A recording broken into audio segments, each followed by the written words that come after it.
Well, I am happy to have on the podcast Bruce Fleming from Minneapolis, and he has just written an awesome book called The Book of Eden, which takes us through problematic passages in Genesis and shows us why they're actually not so problematic. So, Right. Bruce, thank you for being here. Thank you. I'm glad to be. Your book goes into Genesis 2 and 3. So the story of the fall, creation story of the fall. And I want to look, I mean, it's an amazing book. Everybody needs to get it. I know a couple of months ago, we had Cynthia Westfall on the program, and she took us through Ephesians 5:33 about respect your husbands and how it doesn't mean what we think it means. And people were like, yes, bring us more where we're just looking at one verse. And so, Bruce, you are here to talk to us about Genesis 3:16 today, because I know how many people have problems with that. And why don't you tell us what that verse says, Genesis 3:16, and the context? I'm building on the research of my wife, Joy. So Dr. Joy Fleming really gets the credit for discovering what's in Genesis 3:16. We went over to Africa as professors in a seminary there, and the African leaders said, before you do your doctoral research, don't do it on some obscure verse somewhere. Do it on something we really care about. So she did it on Genesis 2 and 3. And as she's working through Genesis 2 and 3, she got to Genesis 3:16, where God talks to Eve in the garden. And she said to me, there's no curse here in the Hebrew, Bruce. There's no curse. There are two curses, one on the serpent and one on the dirt. But God Mm-hmm. didn't curse Eve and God didn't curse Adam, and God didn't put her down, limit woman in any way in Genesis 3:16. And so I said, keep going. I want to know what this is. And she did. And so that's what we have in the Book of Eden. And that's why I think it's really important, because she just takes a look at the Hebrew words and doesn't throw a whole lot of extra theological implications. She just, what's it say? Right. One of the biggest problems we have here in Genesis 3:16 is that about 200 years ago, people started translating the first words in 3:16 differently. If you go Mm-hmm. back to 1611, the King James Version way back then, they did okay. But in the last period of time, they've been taking the first four words in Hebrew and they've been smushing them together. And God says two things, but now if you read your modern Bible, it looks like he only says one very bad thing. And so one of the big things we can do is to take a look at Genesis 3:16, the first four words in Hebrew. Uh-huh. And then once we get that straightened out, we can figure out the other seven words in Hebrew.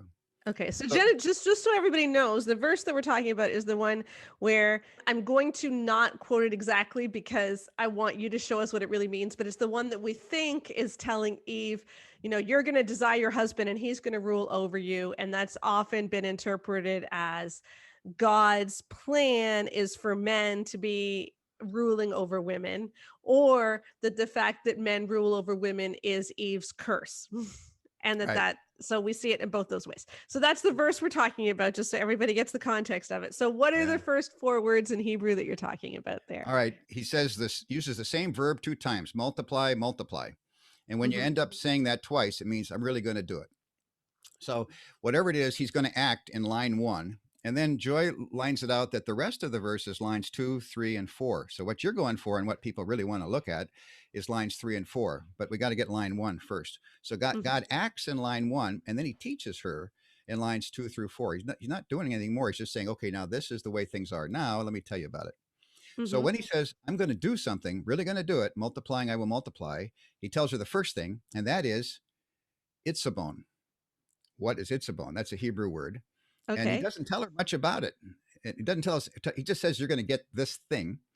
And then in the next verse, when God speaks to the man, he talks about what it is. All right, so what is it? God says to the man, because of you, I'm going to curse the ground, and you will have sorrowful toil when you do field work. So she will have sorrowful Like the toil when she does. sorrowful toil is its bone. So, That's itzabon. okay. Okay. People say toil, but Joyce says no, sorrowful dash toil. So sorrowful Mm-hmm. toil, what's that got to do with childbirth? Because most translations say you will have painful childbirth. Right. And she said that has nothing to do with childbirth. That has to do with work in the dirt with your hands, field work. Mm-hmm. So then she says the second thing, the second word, the fourth word is, I will surely multiply your conception. Uh-huh. And she says, Bruce, look at this. The itzabon links down to the man in verse 17. And the conception links back to the serpent speech in verse 15, where God says to the serpent, "You really did it bad this time, and she's going to have offspring who will crush your head." Right. And a lot of people call that the protevangelium, the very first announcement of the good news. When I Mm-hmm. first learned that, I thought, why would God give the good news to the serpent tempter? Doesn't Uh-huh.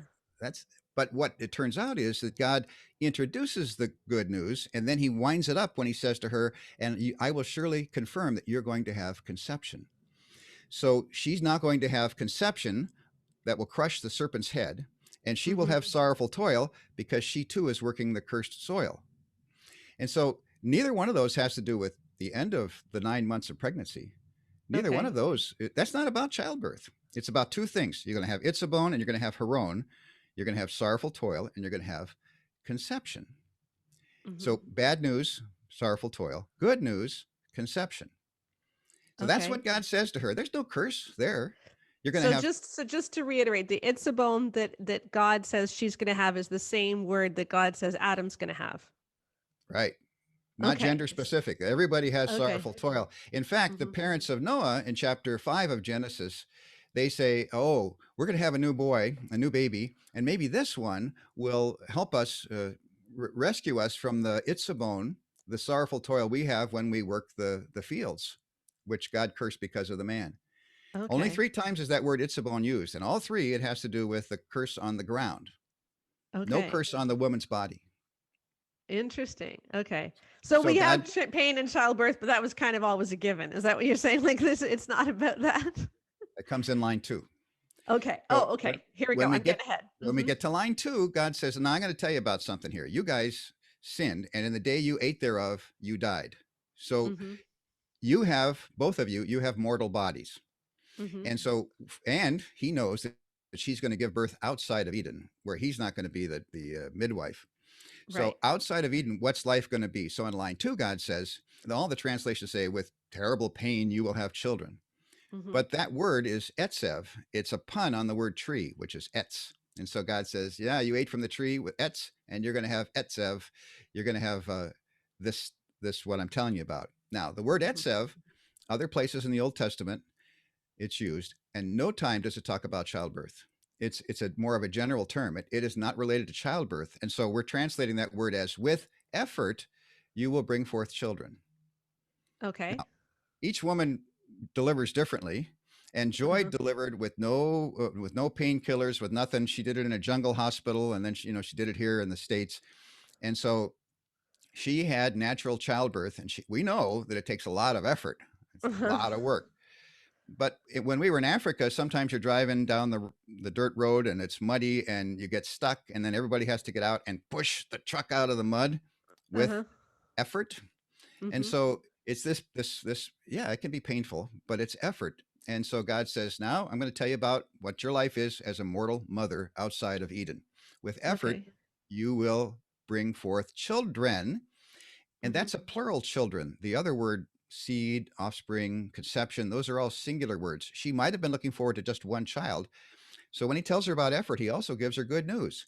So Joy found there's an alternating bad news, good news, bad news, good news, bad news, good news pattern that's in this verse. Mm-hmm. So she, in line 2, she will, with effort, bring forth children, which is great news. God is still Mm-hmm. confirming the blessing on them, where He blessed them in Genesis 1, and then He tells them to, be fruitful and multiply. So yeah, they disobeyed. They were attacked. By the way, I don't call this the fall. I call Genesis 3 the attack, Uh-huh. and Genesis 2, I call it bear marriage. I thought you might appreciate that. I So like it. Yeah, they were naked and not ashamed. Yes. where Yes. do you go in the Yeah. Bible to find out about bear marriage? You go to Yeah. Genesis chapter 2. Mm-hmm. And if you want to know about the attack, you go to Genesis chapter 3. And so he's Mm-hmm. telling her about the attack in line 2. And then he moves down to, okay, now your desire. So in line 3, he says, your desire, then there's no verb. And so you can put in is, then to your Mm-hmm. husband. All right, she's a newlywed in the Garden of Eden. What has her desire been in the past? Well, they've had, I don't know how much time, but they're great. They're on their, she's still on her honeymoon in the Right. Garden of Eden B&B. So here they are, they're having a great time. He looks in her heart and he says, he confirms, your desire is still to your husband. Joy Mhm. says your loving desire. Okay, your loving Okay. desire is still for your husband. People go, well, they say, well, what about in Genesis chapter 4? There's the word desire over there. Well, that's not even about a human. That's about a thing, about an animal. It has desire. They have their desire, but you have your loving desire. There's only one other time that word is used, and that's in the Song of Solomon. And his lover is saying his desire is for me, which is it's great. It's a good thing. Mhm. Mhm. There, people go into the Septuagint, which is the old Greek translation of Genesis 3:16, and they come up with desire. But we've seen a lot of bad translations through the years, and I think at this point already, the Septuagint was already a bad translation of Genesis 3:16. Then line Mhm. 4 is he will rule over you. Mhm. Now, what's the state of the man? The man heard God's words personally, don't eat from that one tree. Then he heard the serpent's words, because when the serpent speaks in the first 5 verses of Genesis 3, he uses the plural pronoun, you two, you all. So when the serpent is talking to them, he is talking to them both. And Mhm. then she gives to her husband with her. So they're Right. both listening. All right. So the man heard the words from God, don't eat. And then he hears the words from the serpent, go ahead and eat. So the man was under the rule of God before when he was alone. When he was with her, they're both under the rule of God. He hears the serpent and he disobeys the rule of God and he decides to rule over himself. All right, now man rules over himself and follows the lead of the serpent. And then when God says, where are you? The man comes out, doesn't say, you know, that serpent over there spoke to me and I followed his word. He doesn't even mention the serpent. Instead, he blames the woman and he blames God. So he is rebellious and he's ruling over himself and he's kind of snarky about it. You know, he doesn't have a good attitude. When Mhm. God talks to her now, he says to her, that guy who is now ruling over himself, disobediently ruling over himself, he wants to rule over you.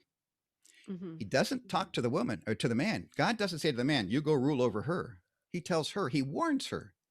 So he's Right. got good news, bad news, bad news, good news. Good news, your heart is still good. Bad news, that guy, the greatest sinner in the world, he wants to rule over you. Mhm. And so in verse 20, when God is done talking to them both, we only have one verse where we see that they can do something on their own. And the man on his own decides to name her.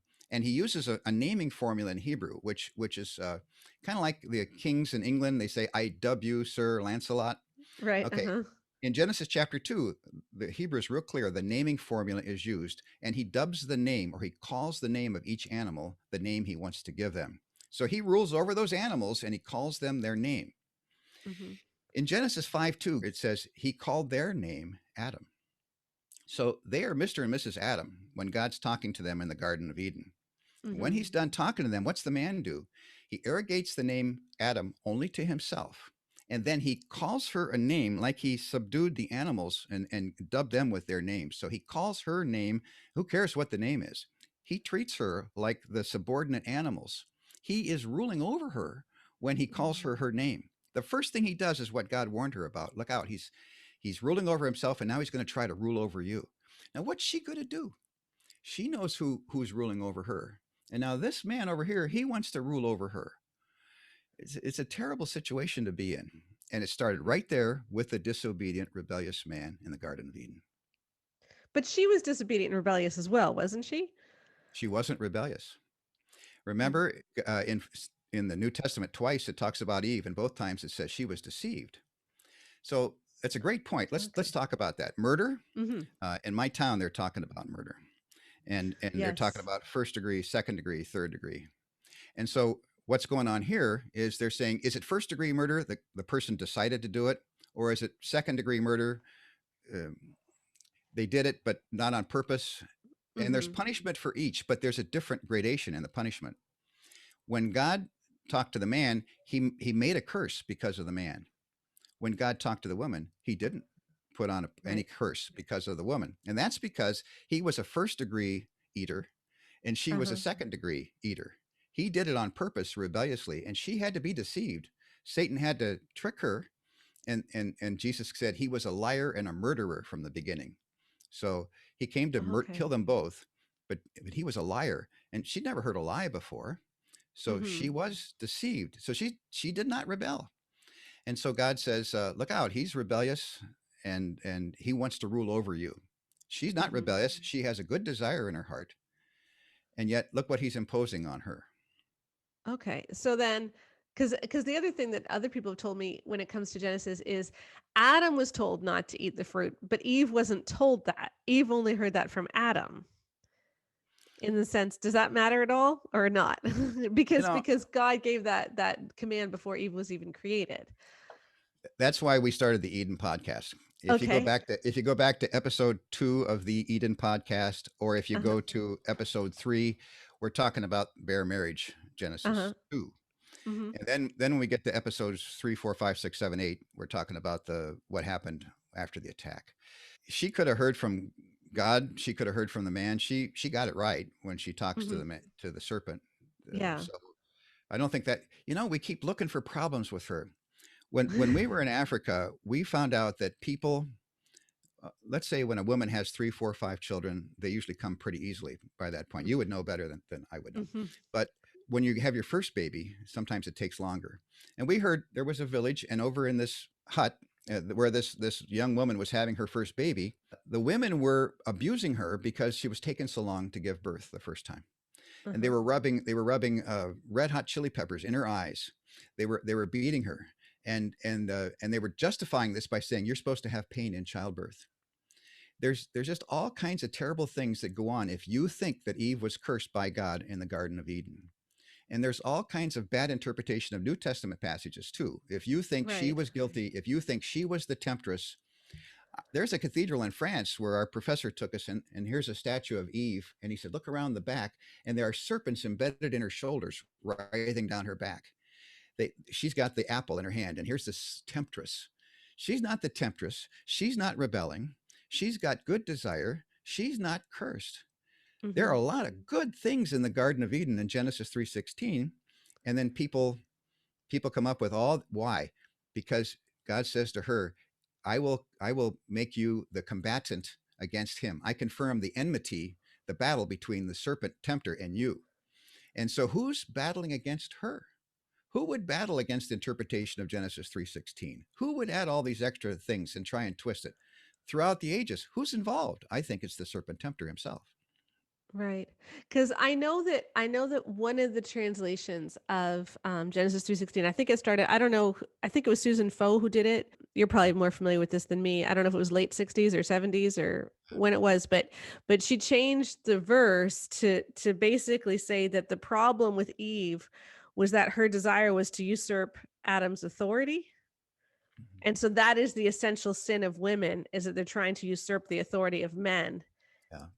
And then because of that, he will rule over her. And I've read so many interpretations from people that are more on the, like, biblical manhood, biblical womanhood thing, that have said that, yeah, like, women's basic issue is that they are trying to take over man's rightful position.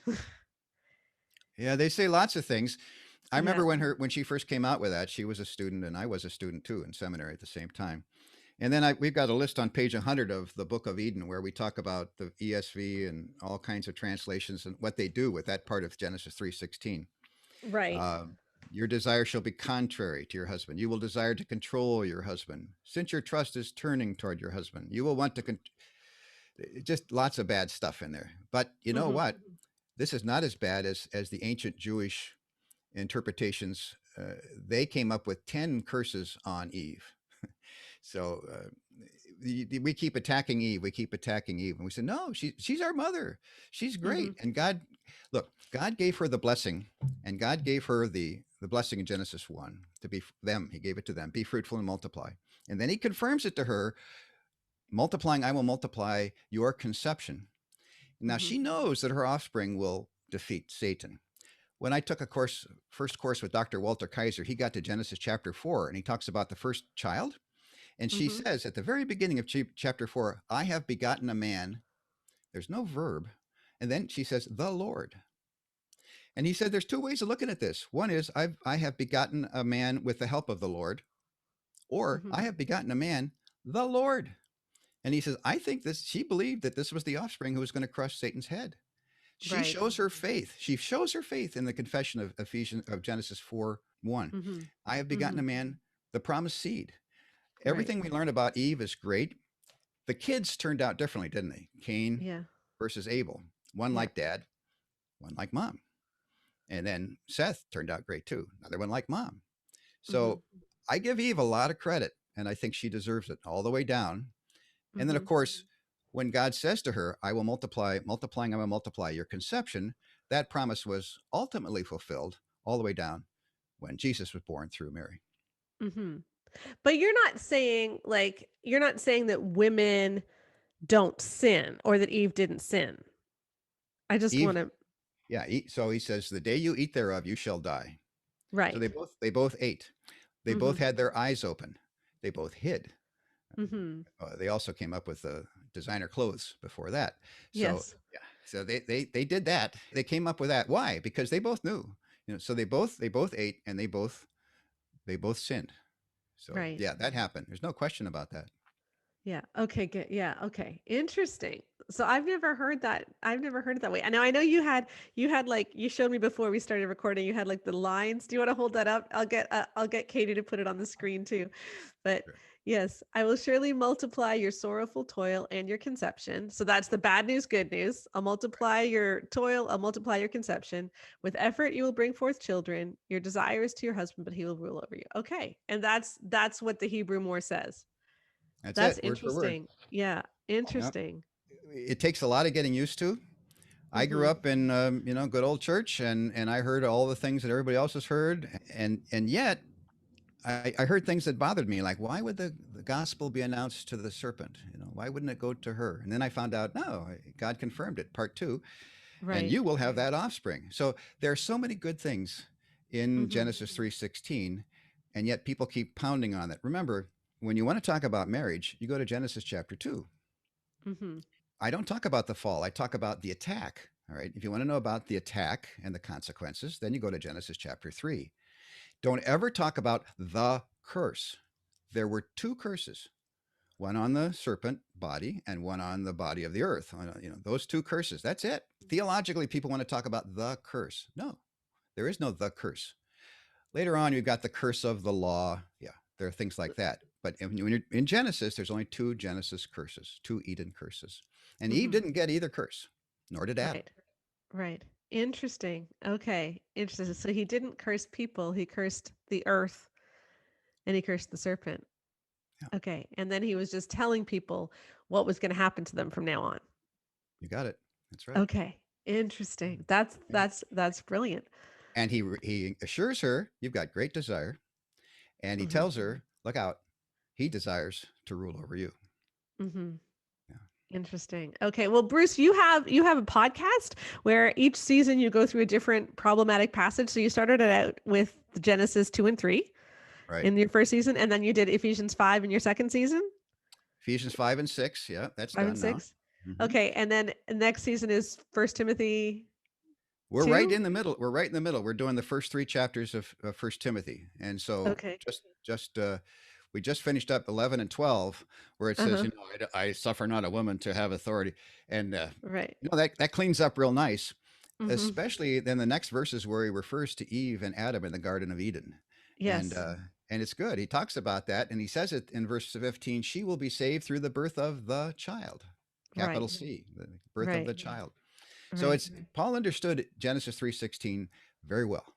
Okay, interesting. Okay, so I will put up links where you can find Bruce and his podcast, and the Book of Eden is available, I assume, on Amazon and Yes. everywhere that, Yep. yes, and I will put up links for that too. And that is wonderful. So thank you so much for joining us. This has been great. Thank you. And now I'll get back to reading my good book here for later. Awesome.